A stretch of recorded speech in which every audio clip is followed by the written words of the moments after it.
Bismillahirrahmanirrahim. Assalamualaikum warahmatullahi wabarakatuh. Alhamdulillah wassalatu wassalamu ala Rasulillah. La haula wala quwwata illa billah. Ashhadu an la ilaha illallah wa ashhadu anna Muhammadan abduhu wa rasuluh. Allahumma salli ala sayyidina Muhammad wa ala ali sayyidina Muhammad.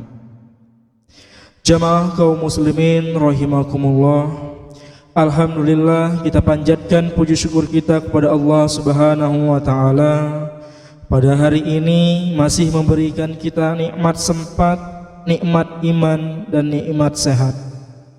Salawat serta salam tak lupa kita haturkan kepada junjungan alam, yakni Nabi Agung Muhammad sallallahu alaihi wasallam, yang telah membawa umat manusia dari alam kegelapan menuju alam yang terang benderang. Alhamdulillah, pada kesempatan hari ini saya akan menyampaikan mutiara ilmu yang bertema belajar dari 3 binatang yang disebutkan di dalam Al-Quran. Setidaknya ada 3 binatang kecil menjadi nama dari 3 surah di dalam Al-Quran, yaitu An-Naml atau semut, An-Nakabut atau laba-laba, dan An-Nahl atau lebah. Bila kita amati secara seksama, masing-masing binatang ini memiliki karakter khas yang bisa menjadi kiasan dari kehidupan manusia. Semut memiliki sifat suka menghimpun makanan sedikit demi sedikit tanpa terhenti. Konon, binatang kecil ini dapat menghimpun makanan untuk bertahun-tahun, sedangkan usianya tidak lebih dari 1 tahun.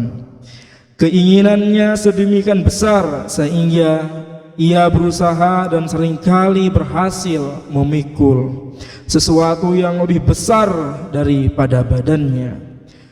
Meskipun sesuatu tersebut tidak berguna baginya, dalam surah Al-An'am antara lain menguraikan sikap Fir'aun dan juga Nabi Sulaiman yang memiliki kekuasaan yang tidak dimiliki oleh manusia maupun yang tidak dimiliki oleh manusia manapun sebelum dan sesudahnya. Ada juga kisah seorang raja wanita yang berusaha menyogok Nabi Sulaiman demi mempertahankan kekuasaan yang dimilikinya. Lain lagi uraian Al-Quran tentang laba-laba. Sarang laba-laba adalah tempat yang paling rapuh, sebagaimana disinggung dalam surah An-Nakabut ayat 41, yang artinya perumpamaan orang-orang yang mengambil perlindungan selain Allah adalah seperti laba-laba yang membuat rumah. Dan sesungguhnya rumah yang paling lemah adalah rumah laba-laba kalau mereka mengetahui.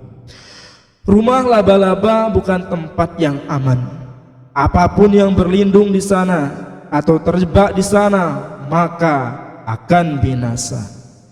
Jangankan serangga yang tidak sejenis, jantannya pun setelah selesai berhubungan dimusnahkan oleh betinanya. Telur-telurnya yang menetas saling berdesakan sehingga dapat saling memusnahkan. Sebuah gambaran yang sangat mengerikan dari sejenis binatang. Allah Subhanahu wa taala berfirman dalam Al-Quran surat An-Nahl ayat 68 yang artinya, dan Tuhanmu mewahyukan kepada lebah, buatlah sarang-sarang di bukit-bukit, di pohon-pohon kayu, dan di tempat-tempat yang dibuat oleh manusia. Sarang lebah dibuat berbentuk segi 6 agar tidak terjadi pemborosan. Makanan yang dimakan oleh lebah adalah kembang-kembang yang tidak seperti semut yang menumpuk-numpukkan makanannya. Lebah mengolah makanannya dan hasil olahannya adalah lilin dan madu yang sangat bermanfaat bagi manusia. Lilin digunakan untuk penerang dan madu sebagai obat untuk menyembuhkan segala penyakit yang diderita oleh manusia. Lebah sangat disiplin, mengenal pembagian kerja, dan segala yang tidak berguna disingkirkan dari sarangnya. Lebah tidak mengganggu kecuali yang mengganggunya, bahkan sengatannya pun dapat menjadi obat bagi manusia. Sikap hidup manusia seringkali diibaratkan dengan berbagai jenis binatang, salah satunya 3 binatang ini. Jelas ada manusia yang berbudaya semut, yang suka menghimpun dan menumpuk ilmu tanpa mengolahnya, dan materi atau harta benda tanpa disesuaikan dengan kebutuhannya. Budaya semut adalah budaya suka menumpuk-numpukkan makanan. Tidak sedikit problem masyarakat bersumber dari budaya tersebut. Pemborosan adalah budaya yang mendorong hadirnya benda-benda baru yang tidak dibutuhkan dan tersingkirnya benda-benda lama yang masih cukup indah untuk dipandang dan masih memiliki manfaat untuk digunakan. Contohnya, di dalam masyarakat kita banyak sekali yang memiliki sifat seperti semut, sebagaimana yang dijelaskan di atas. Begitu banyak jumlah lebah-lebah yang ada di sekitar kita yang tidak lagi butuh berpikir apa, di mana, dan kapan ia makan. Tetapi yang mereka pikirkan adalah siapa yang akan mereka jadikan mangsa. Laba-laba menjadi kiasan sifat manusia yang suka mencelakakan dan bahkan menjadi rumah atau lembaganya sebagai sarana untuk menjatuhkan atau menjerumuskan siapa saja untuk memenuhi kebutuhan dan keinginannya. Nabi SAW mengibaratkan seorang mukmin sebagai lebah, sesuatu yang tidak merusak dan tidak pula menyakitkan, dan tidak makan kecuali yang baik, tidak menghasilkan kecuali yang bermanfaat, dan jika menimpa suatu tidak merusak dan tidak pula memecahkannya. Lebih rinci lagi, lebah setidaknya memiliki 3 keistimewaan yang dapat menjadi analogi tentang karakter ideal manusia.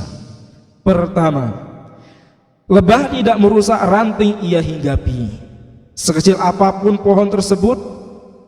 Hal ini memberi pembelajaran kepada manusia agar menghindari berlaku yang menimbulkan mudarat atau kerugian terhadap orang lain. Lebah memang datang untuk makan, tapi ia tak ingin merusak untuk kepentingan pribadinya. Bahkan kerap kali lebah justru berjasa dalam proses penyerbukan sebuah bunga yang ia hinggapi.